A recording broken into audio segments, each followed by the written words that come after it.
Doctor সজল, আমরা দেখলাম মোস্তাফিজুরের মতো কিছু লোককে সন্দীপ ঘোষ বিভিন্ন মেডিকেল কলেজে বসিয়ে রেখেছেন, যে মোস্তাফিজুর সেই কলেজের জুনিয়র মহিলা ডক্টরদের একটা স্টেজে উঠিয়ে তাদের উপর স্পটলাইট মেরে বলে আইটেম ডান্সে নাচো বলে তিনি মদ খেতে বসেন। সেই মোস্তাফিজুরের সঙ্গে আজকে মমতা বন্দ্যোপাধ্যায়ের ছবি দেখা গিয়েছে। এখানে দাঁড়িয়ে পুলিশ বড় বড় বক্তৃতা দিচ্ছে পিসি করে, আর সেখানে এই গোটা স্বাস্থ্য ব্যবস্থা এইভাবে ভেঙে পড়ছে। কি বলবেন আপনি? হ্যাঁ, এটা তো একটা চক্র কাজ করছে আমরা দেখতে পাচ্ছি। শুধুমাত্র আরজিকর মেডিকেল কলেজ নয়, এটা আপনি যেটা বললেন যে মেদিনীপুর মেডিকেল কলেজ, আমি বলবো কলকাতা মেডিকেল কলেজের মতো প্রিমিয়ার মেডিকেল কলেজ, সেখানেও এই ধরনের ঘটনা ঘটতে যাচ্ছিল। আমরা প্রতিবাদ করে সেটাকে আটকাতে পেরেছি। এরকম ঘটনা অনেকগুলো মেডিকেল কলেজ এবং স্বাস্থ্যক্ষেত্রের একদম সর্বত্র কিন্তু বাসা বেঁধেছে, এবং আমার মনে হয় অন্যান্য দপ্তরেও একই রকম বাসা বেঁধেছে। এখানে বুঝতে হবে যে আজকে এই যে এত বড় একটা নৃশংসতম ধর্ষণ এবং গণধর্ষণ এবং হত্যার মতো ঘটনা কোথায় ঘটলো, একটা ওয়ার্ক প্লেস যেটা হচ্ছে সব থেকে সেফেস্ট জোন, যে একজন মানুষ যেটা মনে করে সেই জায়গাতে ঘটতে পারলো। এর পেছনে এটা কি নিছক একটা ধর্ষণ এবং খুনের ঘটনা? এটা একদমই আমরা সেটা মনে করি না, কারণ এর পেছনে একটা বড় রকমের একটা চক্র কাজ করে, যে চক্রটা হচ্ছে আজকে চূড়ান্ত যে দুর্নীতি চলছে আজকে স্বাস্থ্যক্ষেত্রে।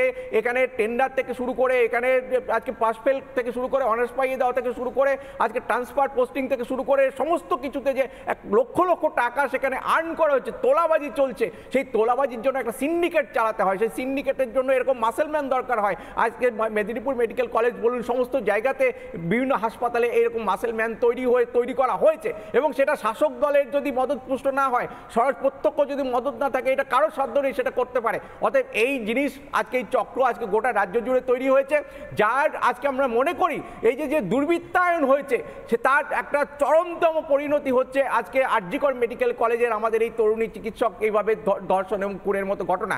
অতএব এই জায়গাটা আজকে বুঝতে হবে যে এটা আজকে শুধুমাত্র পুলিশের ফেইলিওর নয়। আপনারা হয়তো বলছিলেন সবাই পুলিশের ফেইলিওর, আমি বলি এটা কোনো ফেইলিওর নয়, এটা 100% সাকসেস। এটা একটা চক্রান্ত, এবং আমরা মনে করি যে এটা একটা রাষ্ট্রযন্ত্রের দ্বারা এটা একটা চক্রান্ত, যে চক্র পরিচালিত হয়, সেই চক্রের যে এখানে এন্ডে এরকম খুন ধর্ষণ হয়, সেটা যদি প্রকাশ্যে আসে তাহলে সেই চক্রটা সামনে চলে আসে, যার জন্য আজকে সেই চক্রটাকে আজকে ধামাচাপা দেওয়ার জন্য আজকে পুলিশ থেকে শুরু করে প্রশাসন থেকে শুরু করে তারা 100% সাকসেসফুল। তারা এই ধরনের সমস্ত তথ্য প্রমাণ লোপাট করছে, তারা আজকে ধামাচাপা দিচ্ছে, যার ফলে আজকে গোটা ঘটনা আজকে এই জায়গায় দাঁড়িয়েছে, এবং গোটা বিশ্বের কাছে আজকে পশ্চিমবঙ্গের মুখ, আমাদের মানে বাঙালিদের মুখ আজকে পুরো পড়ে যাচ্ছে।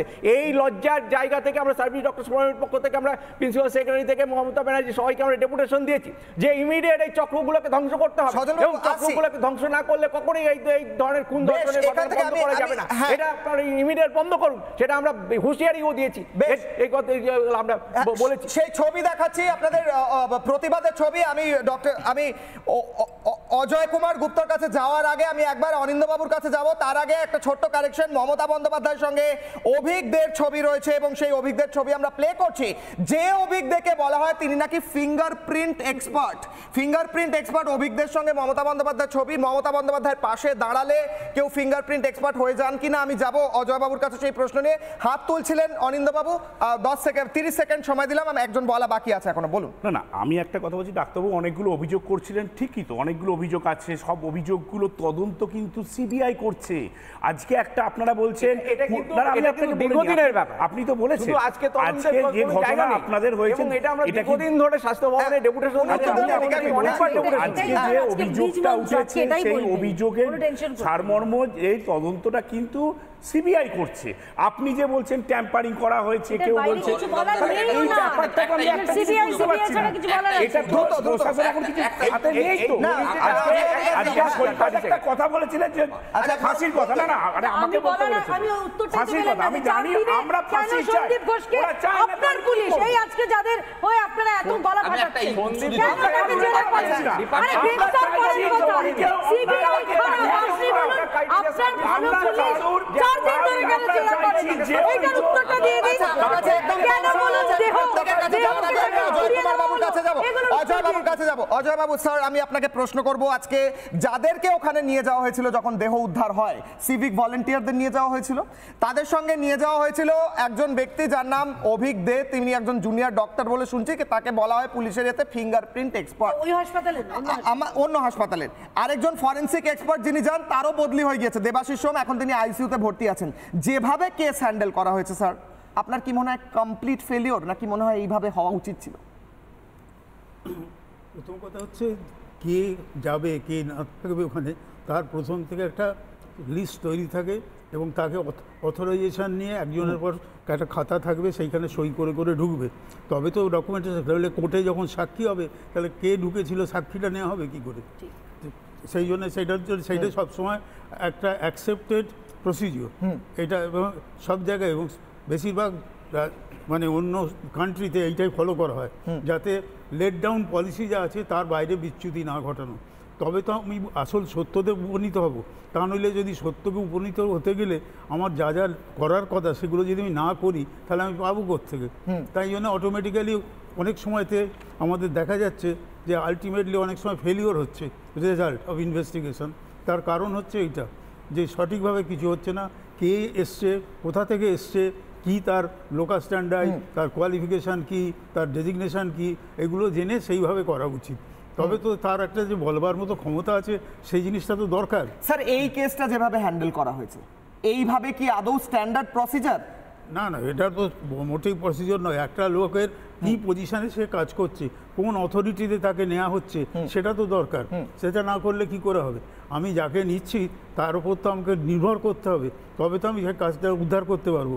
আমি তাকে ধরে নিয়ে এলাম, তাকে কি করা আছে, কি টিউটর করা আছে কিনা, বা কোনো কিছু করা আছে কিনা, তার সঙ্গে তার সামনে ইয়েতে অ্যাডভোকেট বা এরা সমস্ত থাকার কথা, যাতে আইনসঙ্গতভাবে জিনিসটা করা হচ্ছে কিনা, সেগুলো করা একটা লেট ডাউন পলিসির মধ্যে হয়। সেই পলিসিটাই ফলো করা হয়নি। এই মুহূর্তে প্রত্যেকের কাছে লাস্ট কমেন্ট নেওয়ার আগে আমি একটা ব্রেকিং নেব। এই মুহূর্তে ব্রেকিং, অভয়ার বিচার চেয়ে প্রতিবাদ মিছিল মধ্যমগ্রামে। মিছিলে পা মেলালেন অভয়ার পরিবার। মধ্যমগ্রামে মিছিলে পা মেলালেন অভয়ার পরিবার, সাধারণ মানুষের সঙ্গে মিছিলে অভয়ার পরিবার। দ্রুত টিটপের কাছে যাব, টিটপ যদি আমাদের সাথে কানেক্টেড থাকে এই মুহূর্তে। টিটপ, অভয়ার পরিবার পা মিলিয়েছেন মিছিলে, কি দাবি উঠছে? জাস্টিস ফর অভয়া তো দাবি উঠছেই, আর কি শোনা যাচ্ছে, দেখা যাচ্ছে এই মুহূর্তে মিছিলে? টিটপ,